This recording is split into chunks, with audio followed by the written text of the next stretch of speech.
আমরা সব ধরনের মানুষের, সব স্তরের মানুষের সাড়া পাচ্ছি এবং সাড়া পাওয়ার পেছনে একটা কারণ হচ্ছে যে উনি শুধু প্রতিশ্রুতি দিচ্ছেন না, উনি কাজ শুরু করে দিয়েছেন। এই এলাকার যে বিভিন্ন সমস্যাগুলো আছে এই কনস্টিটিউয়েন্সির, সব ধরনের সমস্যা নিরসনের, যেরকম মাদক ব্যবসা, সন্ত্রাস, গ্যাসের সংকট, পানির সংকট, বিদ্যুতের সংকট, আমরা কিন্তু ইতিমধ্যে কাজ শুরু করে দিয়েছি।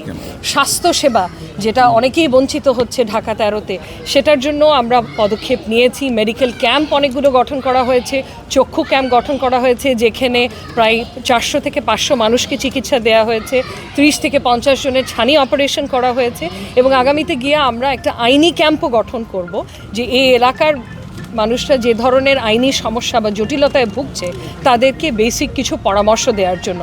আমরা আজকে আপনারা দেখতে পাচ্ছেন আইনজীবী সমাজ এসেছি, ওনার পাশে আছি, ওনার সাথে আছি এবং আমরা আশা করছি আমরা বিপুল সংখ্যক ভোটে জয়ী হব, এটা আমাদের বিশ্বাস, শুধু আমাদের আশা। ইনশাআল্লাহ। বিভিন্ন দলের প্রার্থীরাও তো আছে, সেক্ষেত্রে আপনাদের কেন ভোট দিবে জনগণ? আসলে আমাদেরকে ভোট দেওয়ার কারণ হচ্ছে যে শুধু প্রতিশ্রুতি না, আমরা কাজ করা শুরু করে দিয়েছি। এটা একটা বড় কারণ। বড় বড় কথা বলা যায়, কিন্তু কাজ কজন করছে এটা আপনারা নিজেরাই দেখবেন, লক্ষ্য করে কাজ কে করছে। সো আমরা কাজ শুরু করে দিয়েছি এবং আমরা জয়ী হয়ে যখন আসব আমরা এই কাজ বহাল রাখবো এবং আরও বড় পরিসরে তখন আমরা কাজ করতে পারবো ইনশাআল্লাহ। আচ্ছা, আপনারা এই আসনে প্রধান কি কি সমস্যা চিহ্নিত করেছেন যা জনগণের জন্য আগামীতে খুব উপকার আসবে বা আপনাদেরকে ভোট দেবে? জি, অপরাধ প্রবণতা একটা বড় ধরনের সমস্যা, সন্ত্রাস, মাদক ব্যবসা, চুরি, ডাকাতি। সো সেটা নিয়ে আমরা অলরেডি উদ্যোগ নিয়েছি, আইন শৃঙ্খলা বাহিনীর সাথে যোগাযোগে আছি কন্টিনিউয়াসলি এবং সিসিটিভি একটা নেটওয়ার্ক আমরা বিভিন্ন জায়গায় প্রতিষ্ঠিত অলরেডি করা শুরু হয়ে গেছে। তারপরে বেসিক যে ফ্যাসিলিটিস মানুষের, যেরকম গ্যাস, বিদ্যুৎ, পানি, এগুলোর সংকট আছে।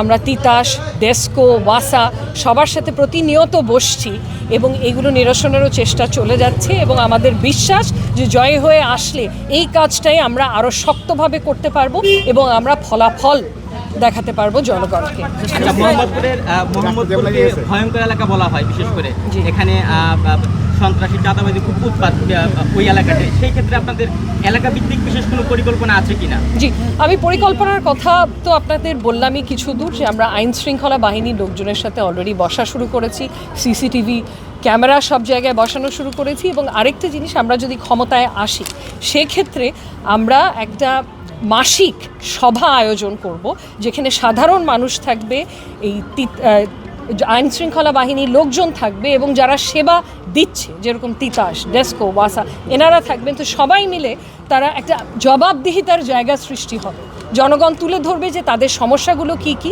এবং যারা সেবা দান করছে তারা তখন সেই সমস্যাগুলো দিতে কিছু দূর হলেও বাধ্য হবে, কারণ তাদেরকে আমরা সামনাসামনি আনবো জনগণের এই সমস্যাগুলো সমাধান করার জন্য।